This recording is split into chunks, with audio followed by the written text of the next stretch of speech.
Tuhan, saudara-saudara, kita belajar kembali tentang firman Tuhan.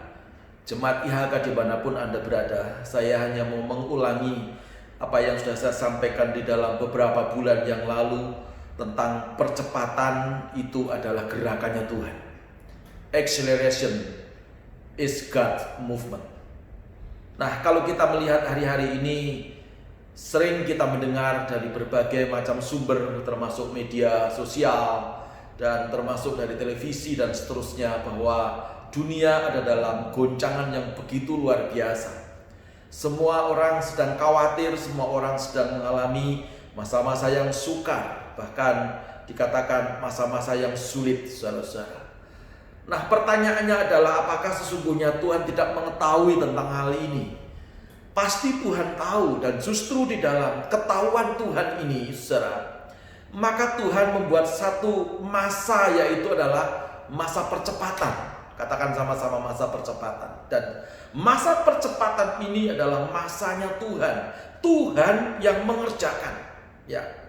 Nah, di dalam masa percepatan ini, kalau saudara masih ingat, ada 3 waktu, saudara, yaitu Kronos, Aionos, dan Kairos. Tuhan bekerja di 3-tiganya, dan manusia juga bekerja pada waktunya manusia, yaitu masa Kronos. Makanya ada istilah kronologi.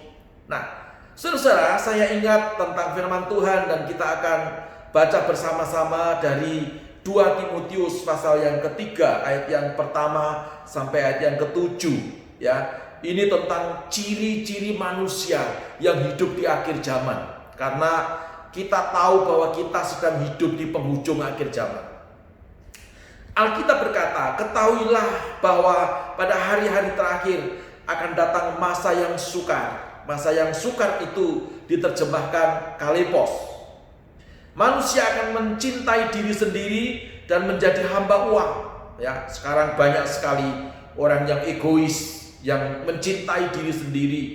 Kalau sudah urusan uang, saudara-saudara, maka tinggalkan ibadah, tinggalkan norma, dia mencari uang. Nah, ini ciri-ciri orang yang hidup di penghujung akhir zaman.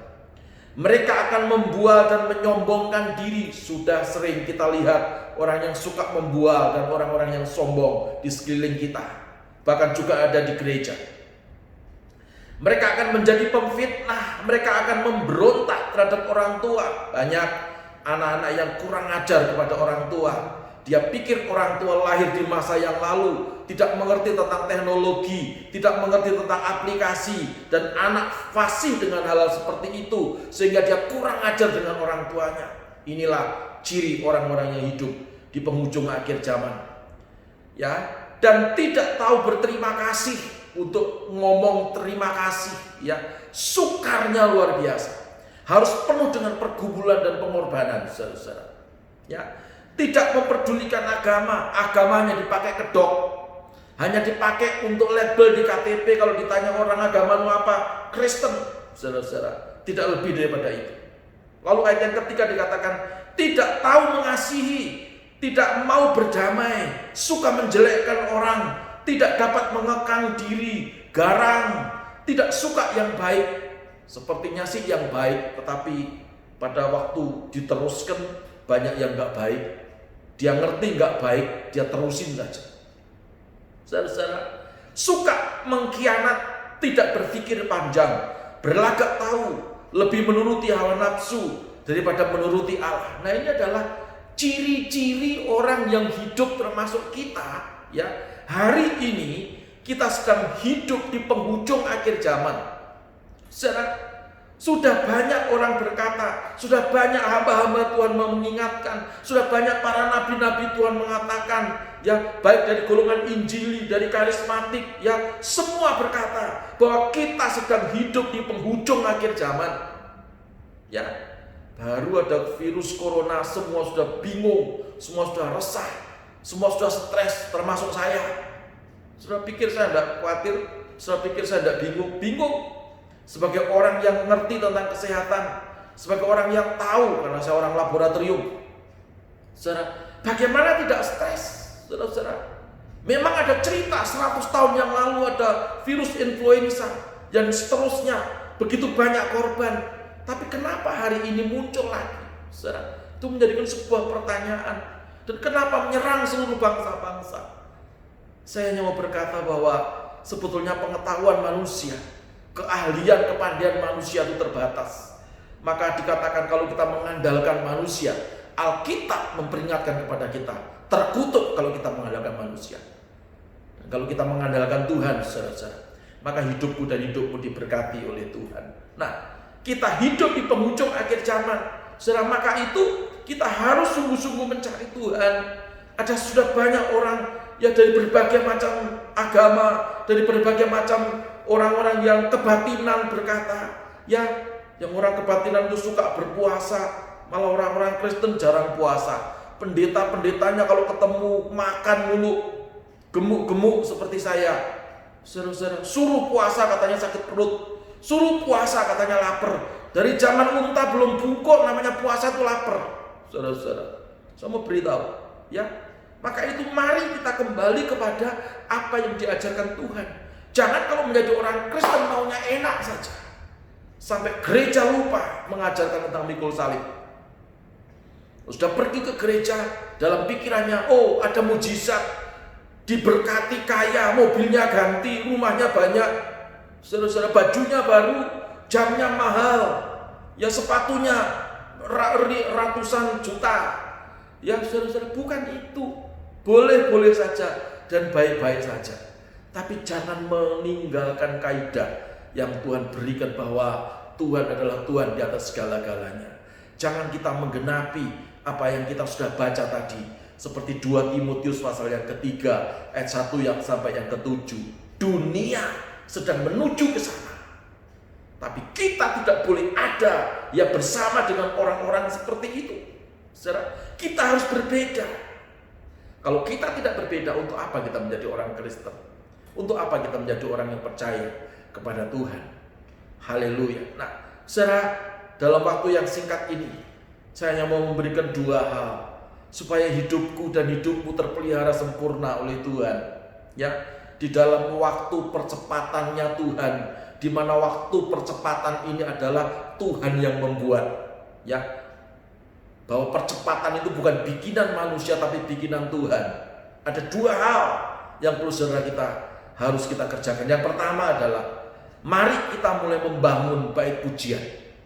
Ya, di mana kita bangun? Bukan hanya di gereja, bukan hanya di kantor-kantor Anda, tapi kita mulai kembali lagi di dalam rumah tangga. Kalau di kita, di IHK namanya MK. Ya, MK itu apa? Mesbah keluarga. Mari kita bangun mesbah keluarga. Jangan seperti peristiwa di mana Tuhan Yesus mau beribadah di rumah Tuhan, ya, di bait Tuhan, ya, dikatakan di dalam Markus pasal yang ke-11 ayat yang ke-17, ya, dan Tuhan ngomong, bukankah ada tertulis rumahku akan disebut rumah doa bagi segala bangsa, tetapi kenapa kamu menjadikannya sarang penyamun? Sudah tahu penyamun itu apa? Penyamun itu perampok, perampok, pencopet, pencoleng, maling. Ya, coba bayangkan kalau rumah doa, ya, apalagi rumah tangga, apalagi gereja, dijadikan sarang penyamun itu. Terus Anda berkata mau masuk surga, saya mau tanya, surga yang seperti apa yang Anda inginkan? Surga yang seperti apa yang Anda maksudkan di sini? Karena kekristenan itu bicara tentang kekudusan. Kekristenan itu bicara tentang mikul salib. Kekristenan itu bicara tentang mengalahkan kedagingan. Kekristenan itu bicara tentang mencari Tuhan, bukan memuaskan hawa nafsu. Ya, maka itu mari kita, yang pertama kita kembali lagi kepada keluarga. Perhatikan keluargamu, perhatikan anak-anakmu, perhatikan istrimu, perhatikan suamimu, perhatikan mertuamu kalau ada mertuamu ikut. Ya, mari kita bangun bait pujian di dalam keluarga. Jangan Yesus berkata, bukan ada tertulis rumahku akan disebut rumah doa bagi segala bangsa. Tapi kenapa kamu tidak bertobat? Tapi kenapa kamu tetap melakukan yang jahat padahal kamu tetap ke gereja? Ini sebuah pertanyaan yang harus Anda jawab sendiri-sendiri. Saya mau berkata, kalau kekristenan tidak ada pertobatan, mendingan Anda nggak usah jadi orang Kristen. Untuk apa Anda datang ke gereja hanya memenuhi bangku ibadah? Itu pun kalau gerejanya kecil, ya, saudara, bangkunya banyak yang kosong. Ya untuk apa Anda di situ? Kalau Anda tidak bertobat, lalu pindah ke gereja yang besar supaya Anda tidak ketahuan kalau Anda berbuat dosa. Anda hanya pindah dari gereja satu ke gereja yang lain tanpa pertobatan. Saya mau berkata, saya harus bertobat hari-hari. Ya, mestinya ini poin yang kedua. Ya, poin yang pertama itu bangun misbah keluarga. Hadirkan hadirat Tuhan. Kalau Tuhan hadir di tengah-tengah keluargamu, pasti ada mujizat, pasti ada pertolongan. Memang ada persoalan, memang ada pergumulan, memang ada hal-hal yang harus kita dalam keluarga seperti ini. Ada yang sudah 1 bulan bersama dengan keluarga, tahu karakternya masing-masing, mungkin ada yang berantem dan seterusnya. Tidak apa-apa. Kalau Anda hadirkan hadirat Tuhan, karakter-karakter yang buruk itu nanti terkikis, terbentuk lagi karakter Kristus di tengah-tengah keluargamu. Maka keluargamu akan terselamatkan. Setuju katakan amin. Dan yang kedua, coba dibaca di 2 Petrus 3 ayat yang ke-9 sampai yang ke-10.